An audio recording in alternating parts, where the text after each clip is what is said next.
So I have a number of sponsors, affiliate links in the way that it's set up that have kindly allowed me to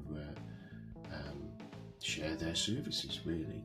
The first one is Mike Clayton, and Mike runs online PM courses, and it is a great resource for getting those fundamentals of project management trained, reasonably priced, and Mike presents it in an accessible and clear manner. You can check out some of his videos on his YouTube channel and kind of give you a view of where they are. But the code for that, if you go to nigelcreaser.com/online PM courses, all one word, lowercase, that'll redirect you to it. There's very different levels that you can buy. You can buy individual courses, you can buy pathways as well, if you like. And I get a kickback off those. Mike kindly shares me that. So if you do jump on and use it, I hope you find it really useful. I think he has money back guarantees and things like that as well. So there's very limited risk on that. So jump on that, and that again is nigelcreaser.com/online PM courses, and enjoy.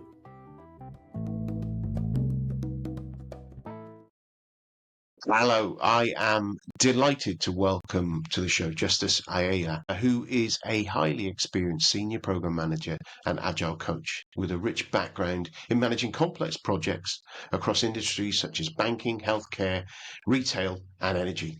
Holding multiple certifications including PMP, LSSBB, Advanced Certified Scrum Master, ICAgile Certified Professional, and Safe Agilist, he excels in leveraging both waterfall and agile frameworks to drive delivery management for application development and information security, big data management, and IT service management projects. His expertise spans PM delivery framework, administration, as well as PM tool configuration administration, and Justus has successfully led initiatives for organizations and demonstrates a keen ability to align project activity with enterprise visions.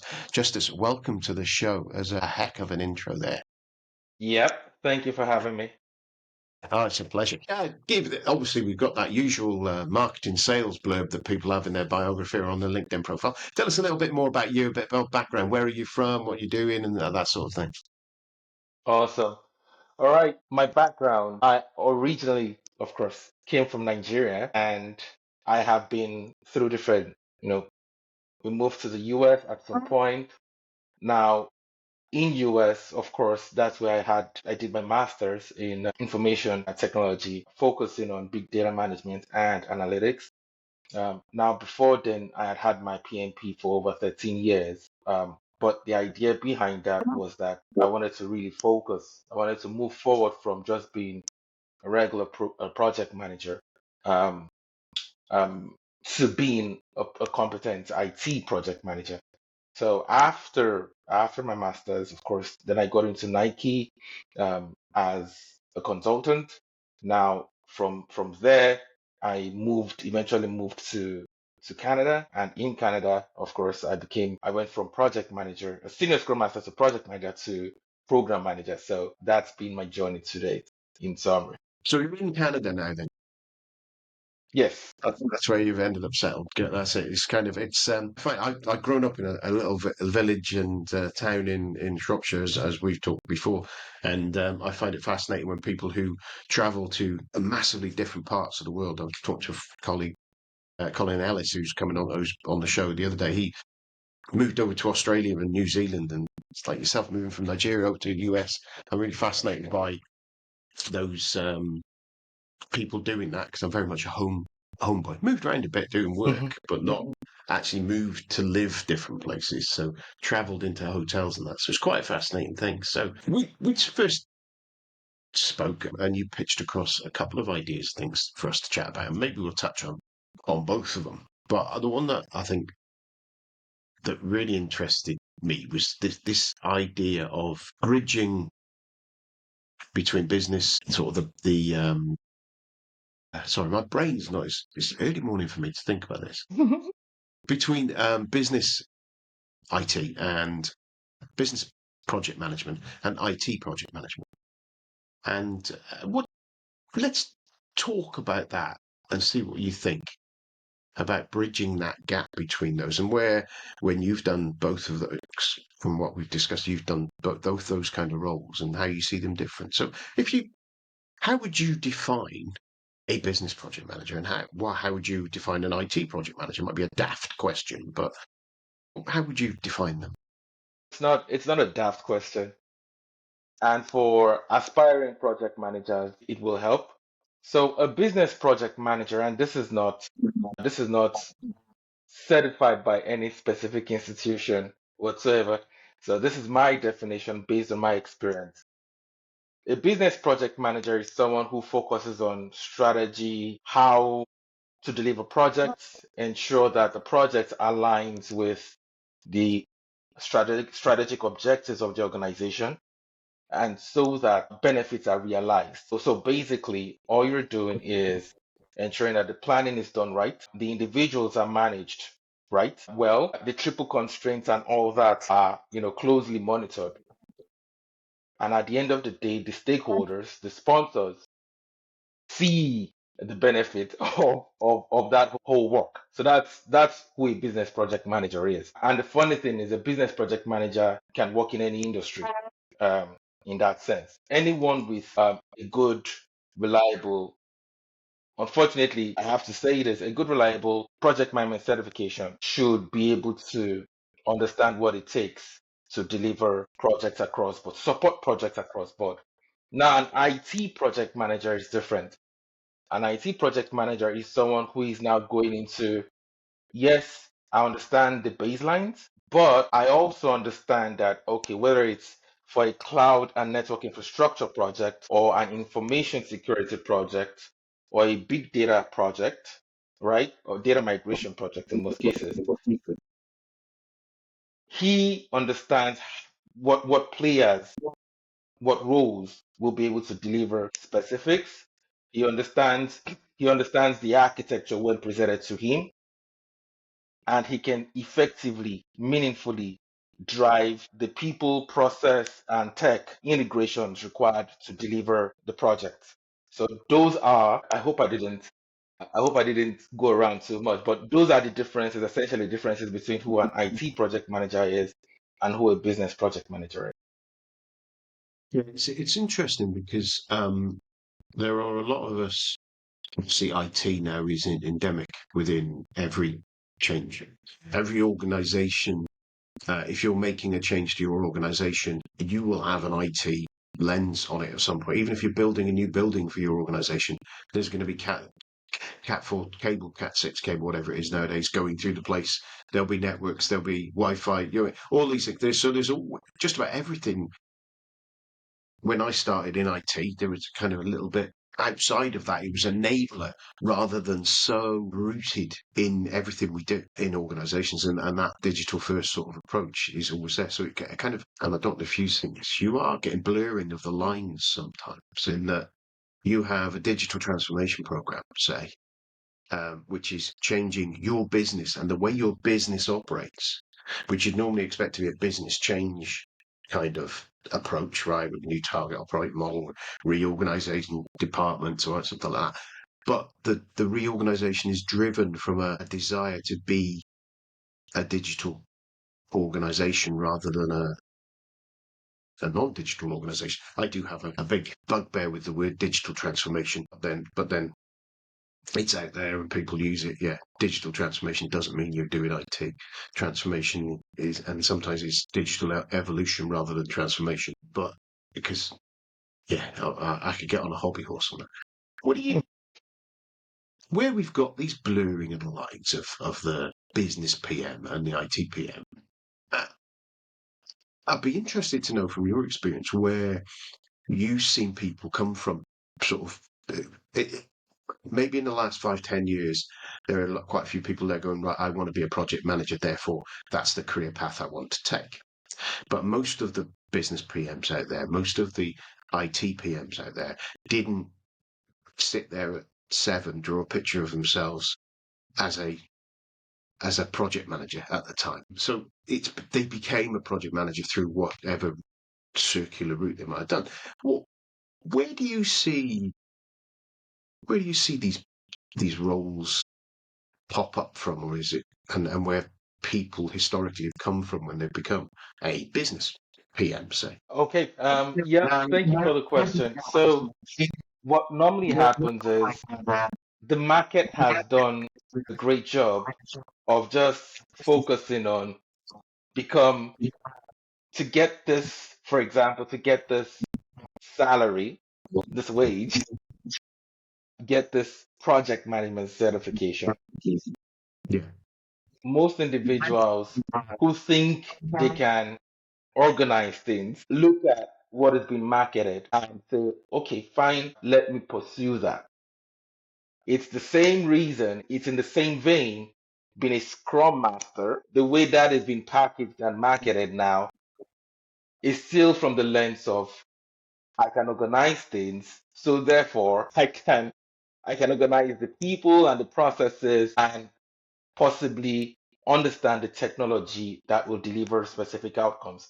For business, it's not even technology yet. It's just I can pull together people and manage processes and get things done. So from that lens, most people come from aspiring PMs come from that lens. Now, when they do get after the first couple of meetings with stakeholders and team members, they begin to, for the ones that are self-aware, they begin to see their own shortcomings. Now, this is even after they've gotten the so-called PMP certification or whatever Prince 2 certification or Certified Scrum Master certification or Safe Scrum Master certification. They get in and realize, okay, there is more to this than just thinking I can just organize people to get things done, right? Some get lucky and get to stay the course. And when I say stay the course, they get to be pulled into operations and just have to report on the status of projects, just report on the status of projects, track things, track items, and give feedback. Some get lucky. Some eventually just focus on, okay, fine, let me get better with Excel, data analysis, let me get better with PowerPoint, let me get better with speaking well. And they get through the people management aspect of things. And just by those things, some get through to becoming a program manager, to becoming a people manager, right? So that's the sphere, the universe of whoever gets into business project management and succeeds being a business project manager. That's the yeah. pathway for them. Yes, typically. It's interesting. It's because being a good organizer, when people don't realize quite often with project management, is being a good negotiator is what you need to do as well. Being a Mhm. good empathizer, being a good communication. People, it's like I said recently, people management, project management is about people because only people get projects delivered. Done. IT and systems and processes done. And if it's about people, in ingrained in that is communication because everything you do with other humans is communication. Therefore, project management, in my mind, is all about communication. I had this conversation a couple of times recently that dawned on me in the last 12 months. Finances in your projects, your business benefits, your spreadsheets, as you talked about there, they all are just tools of communication. They're not separate to communication. It's interesting that we have a stream of communication plan when actually, okay, risk management. Well, that's about communication because you're documenting, writing down, working out, doing stuff. You're doing the analysis, you're doing stuff. But what you're doing is communicating the actions that you need to do on that. Your change management, that's about communication. Someone's asked you to do something, that's communication. Everything is about communication. And it sounds a bit silly to say in some ways, but it just feels like sometimes we think organizing things in a spreadsheet is the skill, not the working and communicating with people, being able to empathize, being able to negotiate, being able to understand why someone's annoyed, being able to go stand in their shoes and understand what they're looking for, whether that be I'm guessing from a business PM, because I've done little bits of it, but not a lot. But if you're running a benefits realization for an organization, sometimes those business benefits are to your customer end organization consumer. And those are the bit where actually you've got to look at and measure say you're in a government, say your citizens are getting the benefit that you want to give them. And how do you measure those? But you've got to communicate with those citizens to understand whether they've got it. And it becomes this, us in IT, we can sit there and go, well, it's a bit of technology. It's kind of, right, well, it doesn't do that. And it's kind of, yeah, but that's not what someone else wants it. We sometimes say, well, that's how it works. And it can be frustrating, I know, for business customers to be constrained by the technical constraints that we say, well, that's what it does, the thing we've chosen. Well, choose something different, maybe. But do you see that? Do you see that responsibility on the business PM being that wider remit than maybe the IT PM? Yes, in my experience, I recognize that business PMs, when it comes to communicating, they have to do a great job of listening. Now, when they do get to listen effectively, they can ask the right questions and they can get by across board. When it comes to technical PMs, I would say that technical PMs have an advantage.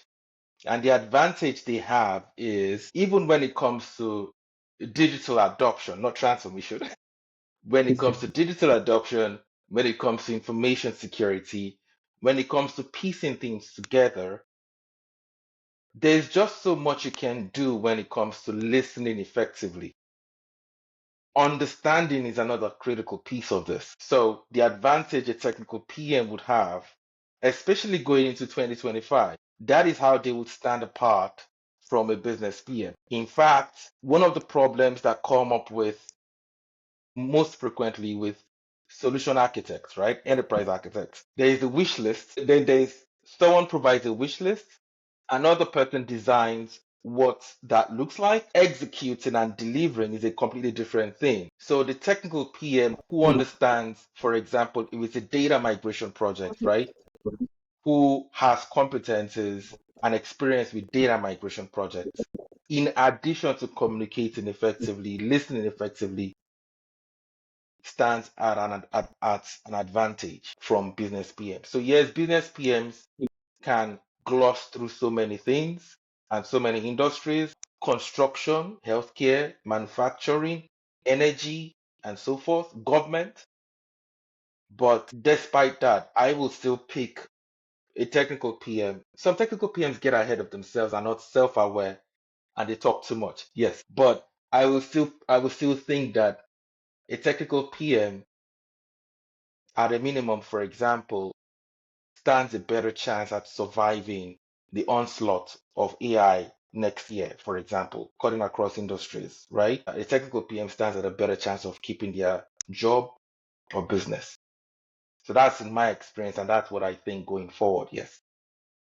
It's an interesting thing because that AI is obviously moving into the next few years as Microsoft Copilot gets rolled out to more people's desktops. Do you know what I mean? At the moment, there are organisations. Some will be early adopters, some won't be. Some will be going through some different um, conversations about how or how not to use this software.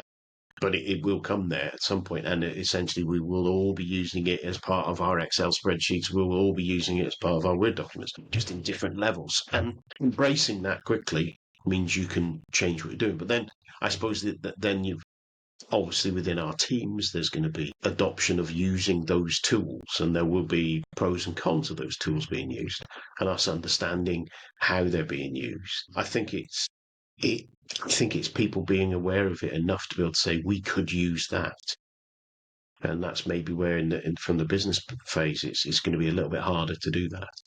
And I just wonder what I saw that in your note you said the bridging the gap between the PM, business PM, and IT PM, and you talk about what CompTIA and ITIL courses can do for people in those roles. And I kind of do you want to just expand on that? It's kind of how that bridging of the gap can happen and what those those items, how they help whoever they help. Fantastic.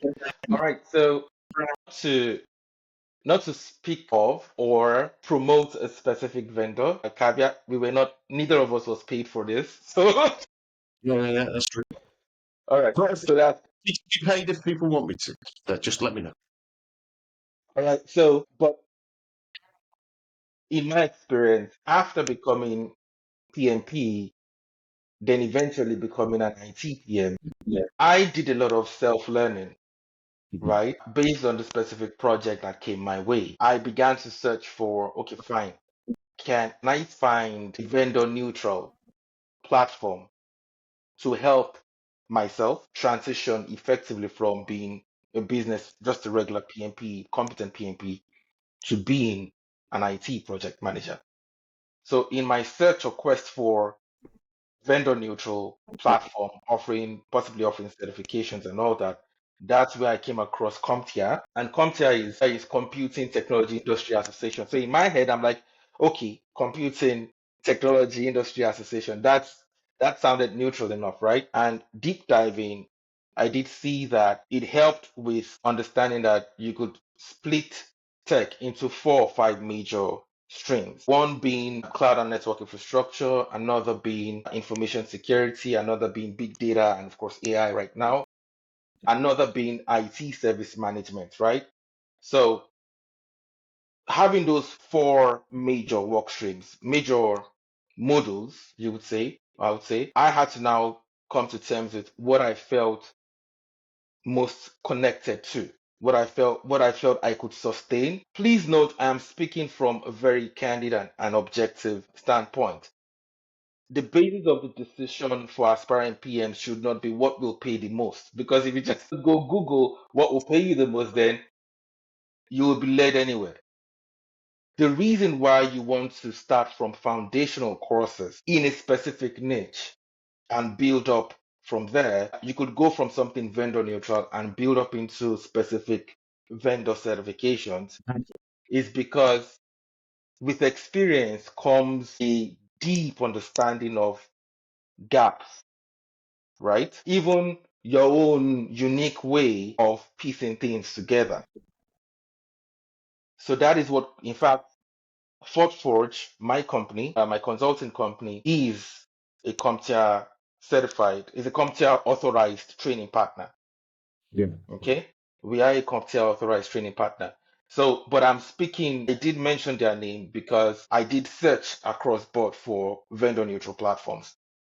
Now, ITIL is specific to infrastructure library. For those who don't know, and especially for aspiring PMs, every industry, every enterprise would have sort of like a tech infrastructure library, whether it's ServiceNow, whether it's SAP, whatever it is, right? Enterprise software delivering services to different lines of business across board. So the ITIL certification helps with knowing how to, of course, support such a platform. If it's vendor neutral, right? So you start from there and you can build competencies in, maybe it's ServiceNow, maybe it's Salesforce, maybe it's IT, maybe it's there's quite a couple of them, right? So that's the focus for ITIL, and that's the reason why I mentioned both of them. You do have other platforms. You have the ISC squared, um, and the ISC squared is specific to information security. So you hear CISA, CISIP, and so forth. They do have about 9 certifications under their belt. International Information System Security Certification Consortium. Geez, that's a mouthful. So you do have that also. If your interest is in security, you can stick with what they have to offer. Lastly, if your interest is in cloud and network infrastructure, of course, unfortunately, the most comprehensive platform I could find is vendor specific, and that's a Cisco. Okay, and Cisco does have CCNA and so forth. So that's how you want to build up, because down the line, even in 2025, it will be your differentiator. Yeah, I get that. It's one of the things that I've looked at is because I came from a background. I was finance, so doing accounting, and then moved into application software through Oracle side of it, so using data warehousing and that sort of stuff. But it was more from a business focus, and then I picked up a few IT skills off the back of that, and then I moved into project management, project managing IT, and then went and worked for Oracle and things, and now working with Capgemini. And what I found was that I've always looked at I've been able to get a grip to a lot of technologies. Obviously, I've been knocking around the industry for a few years now, so I've touched a lot of industries. They're not industries, sorry, technologies. And those technologies, I've always sat there and thought, right, do I need to just upskill myself in those now? Now, obviously, a couple of years ago, I was doing some base skilling as a PM on um, cloud stuff. So Amazon's AWS. certification, the Azure certifications and things like that, and Google ones as well. And then now obviously AI, and I've done the certifications of that to bring it up. And I think it's something that with from an IT perspective, because there is such a wide, and it kind of gets a little bit into the argument of siloing project managers in an industry in order to converse with the teams that you've got delivering these experts, their architects, the engineers, whatever. Now, whether that be IT, whether that be construction, whether that be pharma, whatever, having that high level appreciation and sometimes low level appreciation is so useful, because otherwise you don't know what stupid questions to ask, is the way I look at it. Yeah, if you know what I mean, it's kind of, if I've had engineers explain me, being able to ask them questions for them to explain it to me, and then me ask a question, and then they get partway through their explanation and with something they're stuck with and go, it's all right, I've sorted it, because they're explaining it to me. I'm asking questions that aren't necessarily brilliant, but they're kind of detached questions. And I've had that happen more than once. But if you have no appreciation and no way to be able to sit and do that, it does put you in that weak point from a technical point of view. But there's a balance, isn't there? Because what I do find myself, if there's a project that I've been involved with and I've done stuff on it before, I make an assumption I know what it is because I've seen this before, because I've seen technically this happening. And I need the technical teams to tell me to shut up and go, we're the technical ones, we'll look at it. You don't know the answer, no. You might know a couple of questions, but you don't know the answer. And it's there's a balance, isn't there, between getting all those deep knowledges and spending lots of time upskilling. But then when you start looking at the Gen I stuff, and when you start looking at some of the security stuff that's coming out, it's such complicated, and Bitcoin and all those, I mean, those sort of things, they are so complicated that you can't help but have to go down a little bit into the detail, because it's such a changing market. It isn't established. I suppose I can compare and contrast to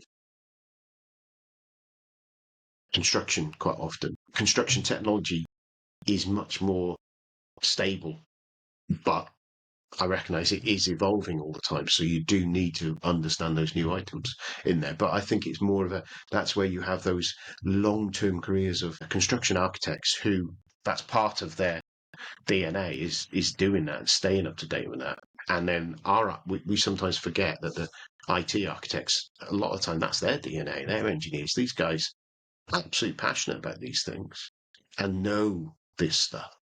And sometimes we, as a PM, we can think we know better just because we've got a little bit of experience. So sometimes that having that training you're talking about can go against you. Have you found yourself do that before now, or have you found others that do that? Yes, definitely. When a PM is not self-aware, and I did allude to this earlier, when a PM is not self-aware, they, regardless of whatever rabbit hole they dug themselves in, and regardless of whatever learning they've acquired, they get to forget that communication, like we did mention earlier, is the most important thing, and asking the right questions. The most important role, I must say that even with that, the most important function of the PM is understanding enough to ask the right questions. It's like the Dunning-Kruger effect, where at the end is after all the knowing, you know you don't know. right? You know you don't know exactly. So that is where a PM should reside and should always be open to learning more. The most important responsibility is they need to ask the right questions. The benefit of being technical or deep diving themselves is just and only to ask the right questions. Then present, facilitate the delivery and present, meet of the sponsors and bridge the gaps, right? So that is where they should now any technical PM or even business PM, any PM who now begins to be a solution architect or a product manager, they begin to go the wrong right. So that's where there should be a defining line for them. Every PM, every top tier PM who eventually rises to become a portfolio manager should know that they should understand that okay, technology evolves and all that. Them learning is so that they can ask the right questions to the benefit of everyone and everything they will touch. That's all. Yeah, makes sense. Makes sense. Just thinking about this, just flipping it on its head a little bit. There are situations, and we talked about the blurring of the organizations and the fact that used to have a silo of IT delivery and you used to have business delivery being often now we're seeing situations where people are put in to manage a project. That project includes the IT, includes getting ready for service. That's fine. It also can include knowledge transfer to business users, communication out to others. So you start to step into those business PM shoes and supporting business realization. But also as an IT PM, sometimes you'll have that business PM to face off against. How do you go about it? How have you seen it about making sure that either pure IT PMs, the technical PMs have heard and referred to before as well, are able to support that business PM or perform that business PM role? In my experience, a great question. In my experience, it depends on the context, it depends on the project, right? There are situations where whoever is paying for the project brings their own PM, and that PM is tagged the business PM. If you are a PM and you come from the technical delivery team, or you are with the technical delivery team, or they are the ones that brought you in, you are responsible to your tech sponsors. Yeah. Now, there are situations where there's just one PM, Yeah. business stakeholders, and you are placed on the technical team. You have to play your cards accordingly. If you are placed on the business team and the other team does not have a technical team and they say, okay, they have a traditional way they execute things and do things and manage things, so be it, then you are a business PM. Okay, so yes, I believe it really does depend on the context. It depends on the enterprise. It depends on the lines of business and so forth. If you find yourself having to even bridge both, recognize where your allegiance is. That is critical. And like I said, always ask the right question. Always ask questions. Care enough. It becomes apparent when the project manager doesn't care. You begin to ask stupid questions. Yeah, I've been there. So, People keep challenging me to say, they say there are no stupid questions, and I keep winning. but it does begin to bite you at some point, right? So you need to care enough. You need to care enough to ask questions. So even if you are not directly on the delivery team, it's important that the team does not see you as a status tracker, Yeah, because they begin to resent you. that's a When real.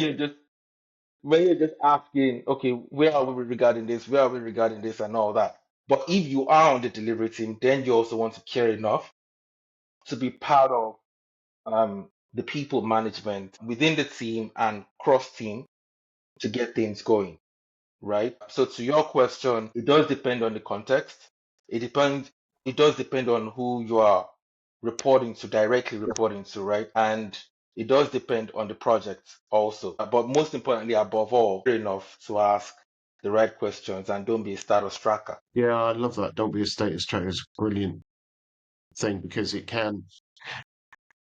And I like the concept of Scrum Mastery around the removing of impediments, the idea that you as the Scrum Master are there to help these people move forward. And I think that as a project manager, that is our role as well, is to get out of the way of the people doing the work so they can do the work, to keep the noise, they'll make them cognizant of it, because I do think there is a benefit of making sure that, look, guys, you doing that and being 2 days late with that causes this in other places, and for me now, and undermines commitment and may undermine resource allocation. You know, all these different things can have a knock-on effect of lack of understanding. But the role of us as PMs has got to be to enable the people who are doing the work to do the work and get the work done.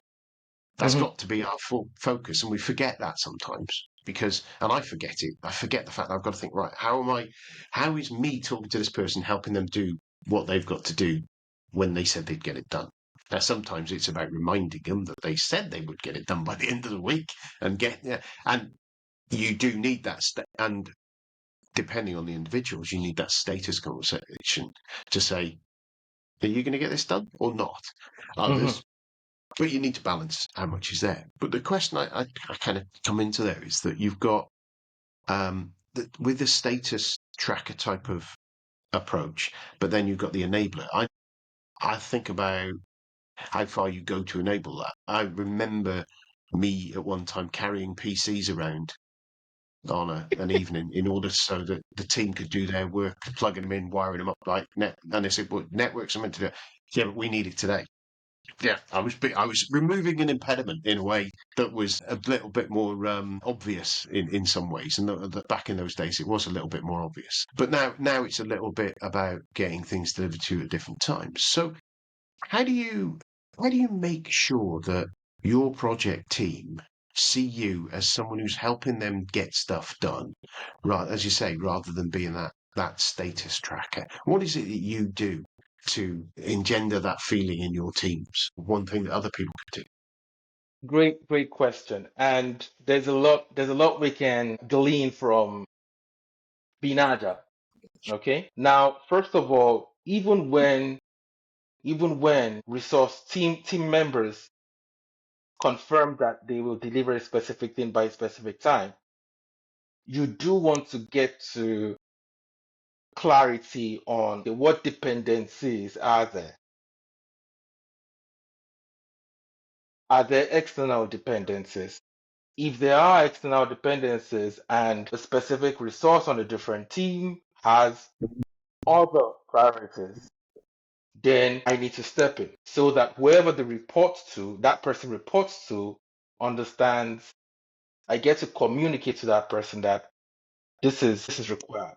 And it's one of the reasons why you see within the SAFE framework, the PI planning and all that help with awareness across board lines of businesses. And this can be done within the traditional, you know, helps lines of businesses be aware way beforehand that, okay, there's something coming down the pipeline from a different team. Okay. Now, the first thing you want to do, like I said, clarity on the dependencies. You want them to also know that you trust them enough to be competent and reliable. Yeah. You trust them enough to be competent and reliable, and you let them make decisions. Whatever meetings they need within the team or outside the team, you want to let them know you will support them in facilitating those so that they happen. Can I book this meeting for you? You know, um, now in all this, note that you're not imposing anything on them. You are jointly working on ensuring that the commitment is met. At the end of the day, you will still have team members who will tell you, no dependency. I don't need to meet with anybody. I don't need help. Leave it and let it be. Now, and it becomes apparent to everyone that, okay, fine. At the end of the day, where there is, after stating that you will deliver at a specific date and you miss that deadline, you let them be. You ask them, you communicate and ask, okay, this is impacting this other thing. Do you need me to do anything? Do you need me to step in? If they still stick to their guard and say, no, I don't need help, then you start. That's what my use for an email. Then I start sending out emails, copying the people who should be aware, okay, so that it's not strange to you. But what has helped me the most is when individuals, after missing that first deadline, come out and say, well, it was dependent on that person or this external team member. And I say, leave it to me because I can get crazy. That's one beautiful thing I like about myself. I can get any effective and useful PM should be able to do this. I can get anyone, any resource on another team to answer me. There are so many beautiful ways you can use Outlook to answer me immediately because the way they will see that email, it will be like the roof caved in somewhere and they need to do something. And next morning, by the next daily stand up, it's done. And you start seeing that team member looking like, I should have just told you from the beginning. Why did I stress myself? I just stick to. I think there's a little bravery with people sometimes, isn't it? They're kind of, I can get it all sorted. Don't worry, I'll get this. And they don't want you, in some ways, they're kind of, don't want to bother you with the minutiae of stuff like that so you can get on with it. Sometimes they forgot about that dependency because they hadn't got that far down the line of that piece they were looking at. But as you say, you being that person who can go there, right, I'll sort it then. You carry on. I'll do that negotiation. I'll talk to that other, as we talked about before, it's the communication, it's negotiation, it's Mhm. influence, it's all about those things that we need to do, about getting something when someone doesn't want to do it. 'Cause to be honest, everyone's probably got more important things to do than your project in their Exactly. mind. And so it's all about negotiation nearly all the time. There's another project calling on their time. There's something at home. There's some training thing they've got to do. There's some people management thing they've got to be part of. There's always something vying for people's attention. And that's where you've got to become that negotiation, or sometimes, and I've done it myself, is being that squeaky wheel, Yeah. that stripping tap, that squeaky wheel, and really annoy people politely. It's just, it's like I'm sure you would have seen it, the film Shrek, when they're Shrek 2, I think it is, when they're traveling and donkeys sitting in the back going, "Are we there yet? Are we there yet?" Doing all that. Do you know what I mean? Yeah, people sometimes you just have to be that irritant that they just want to get rid of you so they get some peace and quiet. And if we get what you want, sometimes that's great. That's Mhm. sometimes how. I've just noticed we're coming up on nearly 50 minutes in this conversation, and we've kind of gone through a few little rabbit holes. There was some other things, and I think it's a much bigger topic that you mentioned around um, being an authentic global PM, and overcoming self-doubt when you're in a cultural minority. And I thought, I wonder whether there's something, just even if it's 5-10 minutes, just a little chat Mhm. about that, because I think it is a. You look at me, middle-aged white man, yeah. I'm. Do you know what I mean? I've struggled to find my minority, and it's something that I really don't know enough about. Try to learn, try to understand, and be able to empathise with people. So talk about that. That you had a little bit about that. Like, what are your thoughts on that? Fantastic. So, in brief.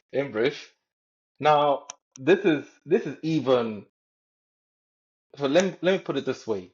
Going into 2025 and into the future, I see a situation where, in many cases and in many cities, in many economies, as a PM, you might find that you will find opportunities elsewhere. Now, when I say elsewhere, I mean in a different country. Okay? So you find yourself in a situation where you have to work for a different country. You work in a company in a different country, sorry. You have team members in a different country. That automatically places you, that is one version of you being automatically placed in the minority, right? Yeah. You have to, you have to understand their culture. You have to care about it and so forth. The good thing is that we do have some globally accepted standards. It's a great thing we have in UK we have the APM, right?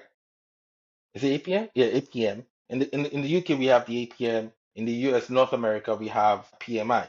There are countries you want to understand what's the globally accepted standard in that country. So, regardless of the lens they are coming from, you want to also come from that lens.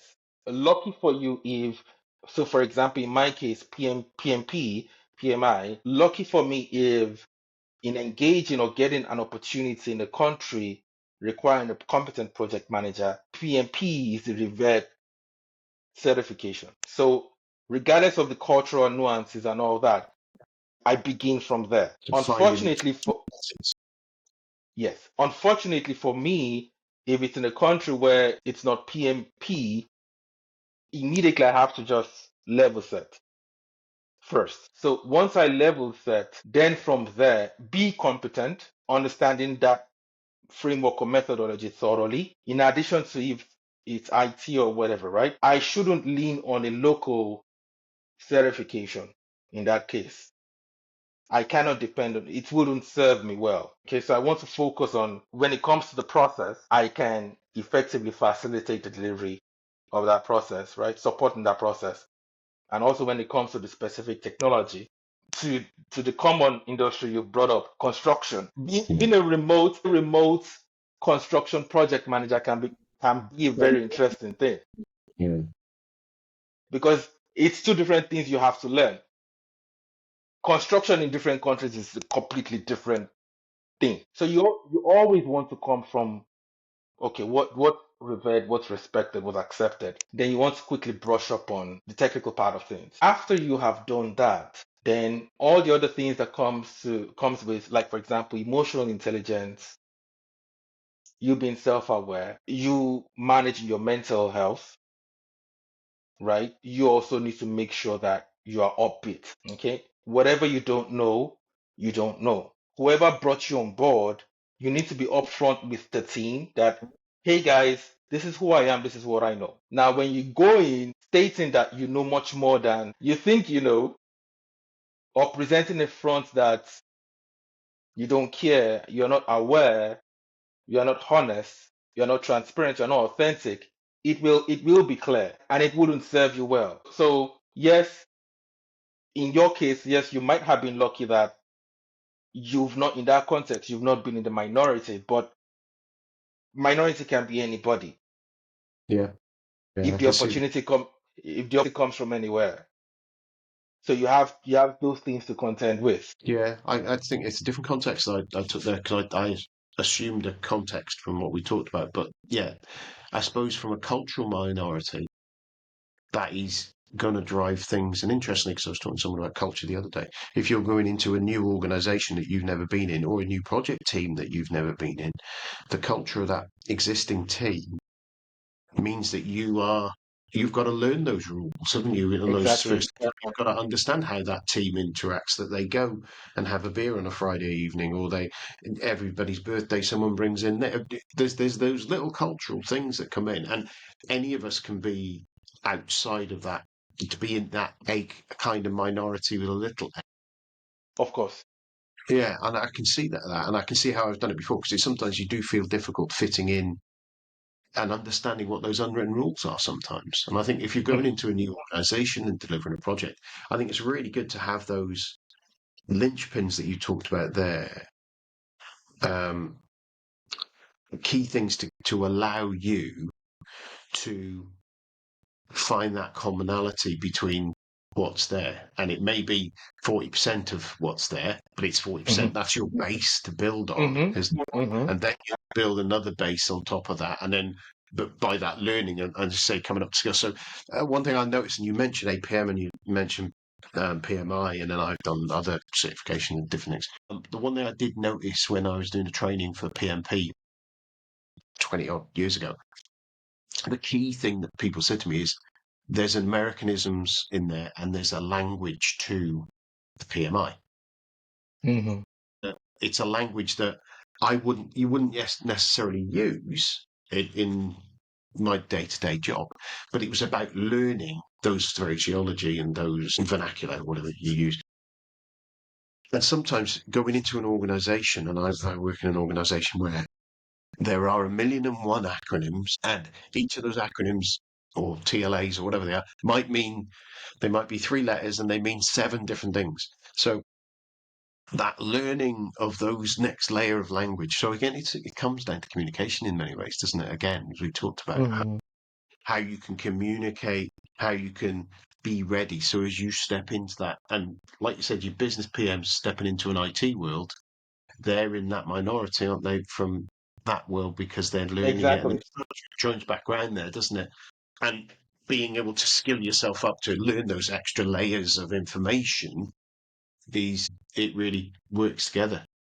So yeah. So a really useful way of looking at it. And as you know, when you talk to someone, you pick out these little takeaways. Yeah, don't be a status checker. Yeah, these little things about how when we step in there, give ourselves a break to know that it's new, and we know we're always going to be, we're not know something, and something is always going to jar with us because we Mm. haven't seen it before, and therefore we need to give ourselves time to come up to speed with those and put things in place, but think about them and be that self-aware. I think is the thing that you said all the way through this, being self-aware and the known unknowns and all those sort of things, and consciously incompetent, being consciously going through that cycle of when you walk into somewhere you don't know what you don't know, and really you've got to go through that every time, haven't you? And I've been at recent projects where I've gone into areas where I've got my team told me a load of stuff, we've done this, we've built the plan, we knew it was going to, yeah, it's brilliant, it's going to happen.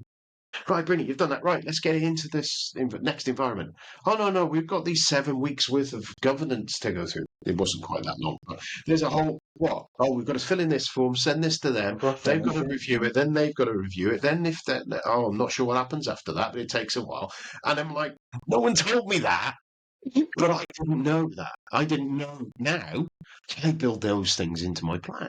I know that they're going to be there. And some people say, well, why are you leaving that long for that? I'm going, because it takes that long, because I'm experienced in it. But when someone new comes in, they're not. And so every time, sometimes you've got to build some of those, but sometimes it's just things you can't not know. You don't know them.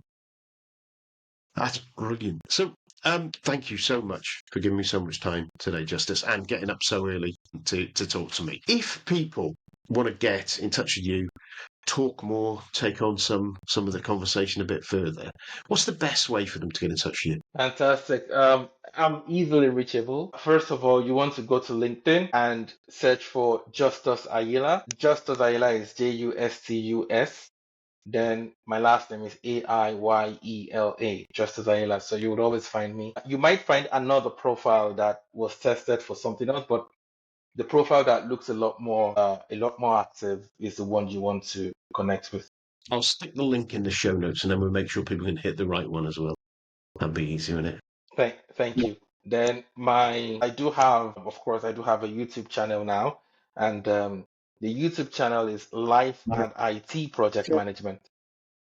Life and IT Project Management, and the intent of that program or that platform is to basically help business PMs take it easy, breathe through breathe through the transformations that they would have to personally go through to become IT PMs, because to our point earlier, every industry is is going to be driven a lot by IT, right? So the only way you'll be a differentiator is to basically, and the content online might seem so theoretical. So that's why that platform was created, so that you can see real people, get to hear real stories, and enjoy what it takes to become an IT project manager. And then, of course, my business, my consultant business, Forteforge.com.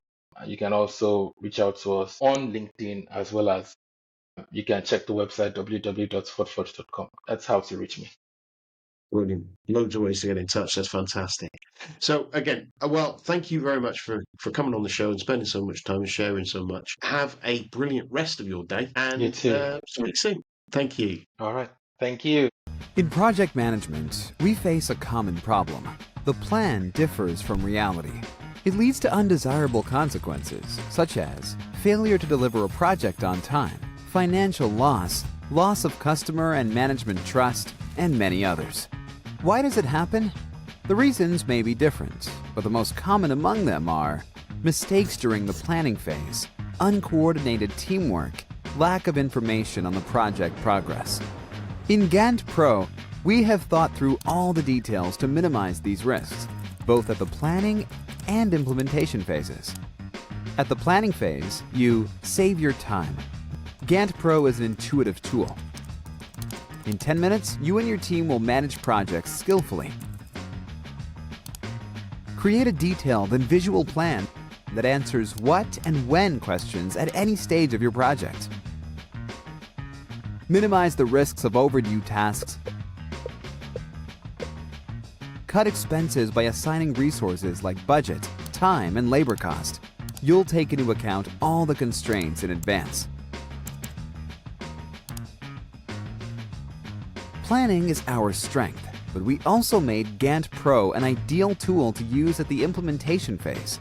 At the implementation phase, you invite your team in the already created project and start working without any delay and confusion.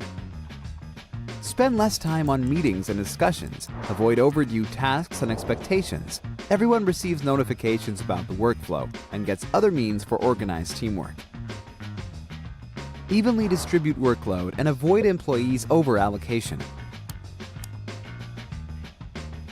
Get information on possible risks in advance and remove them timely. Have at-hand information on the project progress. Keep track of its high-level status and even project portfolios.